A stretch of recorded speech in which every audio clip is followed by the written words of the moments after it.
Yang terhormat Bapak-bapak, Ibu-ibu, salam Pancasila. Bapak-bapak, Ibu-ibu yang melihat video saya ini, tolong jangan lupa subscribe, like, dan di-share. Sifatnya gratis. Saya akan mengomentari salah satu materi tes wawasan kebangsaan di Komisi Pemberantasan Korupsi.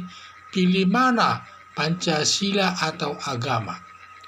Sumber saya itu Firly Bahuri berdasarkan Undang-Undang Nomor 19 Tahun 2019 tentang Komisi Pemberantasan Korupsi untuk merubah status kepegawaian KPK menjadi aparat sipil negara, maka dilaksanakan tes wawasan kebangsaan yang diikuti 1.341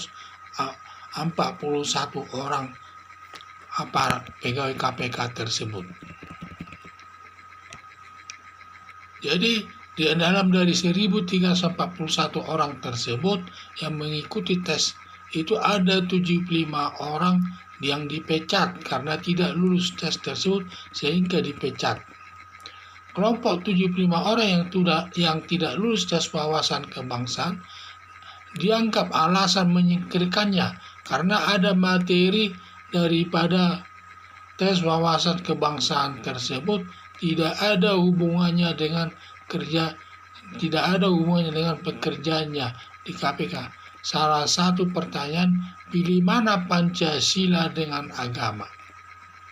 Berdasarkan pengalaman saya mengikuti 3 kali tes selama bertugas di kejaksaan, yaitu tes masuk jaksa, tes masuk mengikuti pendidikan jaksa, yang ketiga tes untuk dapat menduduki jabatan eselon 3, yaitu pengalaman saya. Jadi melihat soalnya kaitannya saya lihat, jadi bertugas di kejaksaan itu. Jadi melihat soalnya kaitannya kepada lembaga negara, maka jadi tes itu kita harus melihat juga tes itu untuk apa? Untuk lembaga negara, apakah untuk jadi pengusaha? Itu perlu dilihat situasinya. Kemudian mana yang terbaik dari pilihan itu yang saya pilih. Jadi mana pertanyaan itu pilih salah satu, yang selalu saya pilih mana yang terbaik dari kedua itu. Dan juga tidak tahu jawaban mana yang benar dalam tes psikologi. Tes psikologi termasuklah ini tes wawasan kebangsaan tersebut. Hampir tidak tahu kita arahnya pertanyaan tersebut, sehingga kita asal menjawab mendekati kebenaran saja. Soal hasilnya diserahkan kepada Yang Maha Kuasa. Kalau tes materi hukum tahu kita arah jawaban yang benar, tapi kalau tes psikologi atau tes wawasan kebangsaan tidak tahu kita arahnya itu kemana, arah pertanyaan itu kemana, jawabannya itu. Berdasarkan alasan saya di atas, benar atau tidak bahwa pilihan salah satu dari 2 pertanyaan itu pilih mana, Pancasila dan dengan agama. Saya akan memilih Pancasila. Alasan memilih Pancasila karena tes tersebut untuk aparat KPK yang sebagai pegawai negeri taat kepada semua undang-undang berdasarkan Pancasila sebagai dasar negara.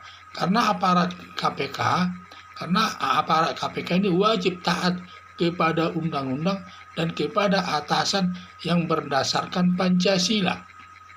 Kalau memilih agama kurang tepat menurut saya, karena sifatnya agama itu kebebasan seperti setiap orang bebas memeluk agama yang diyakininya.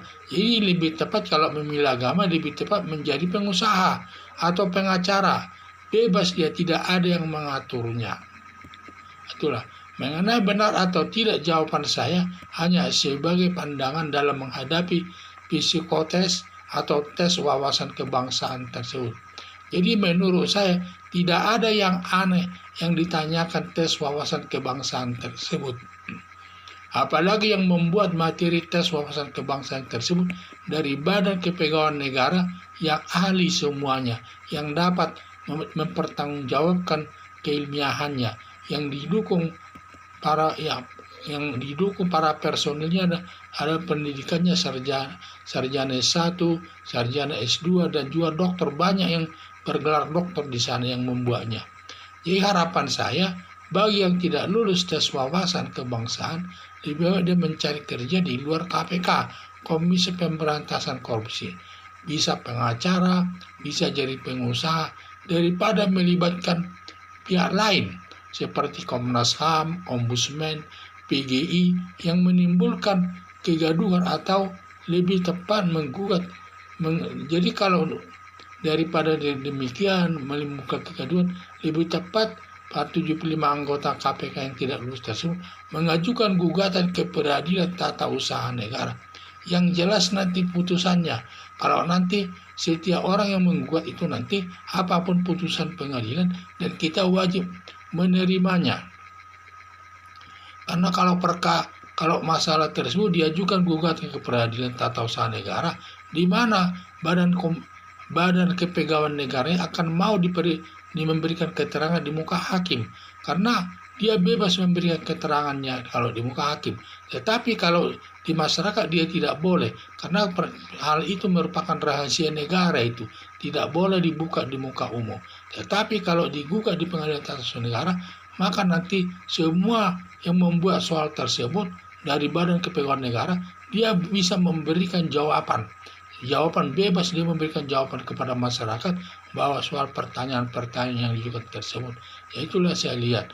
Jadi harapan saya supaya 75 orang tersebut yang dipecat itu supaya mengajukan masalahnya terus ke Peradilan Tata Usaha Negara. Apa isi putusan Peradilan Tata Usaha Negara supaya diterima kedua belah pihak. Sekian dan terima kasih.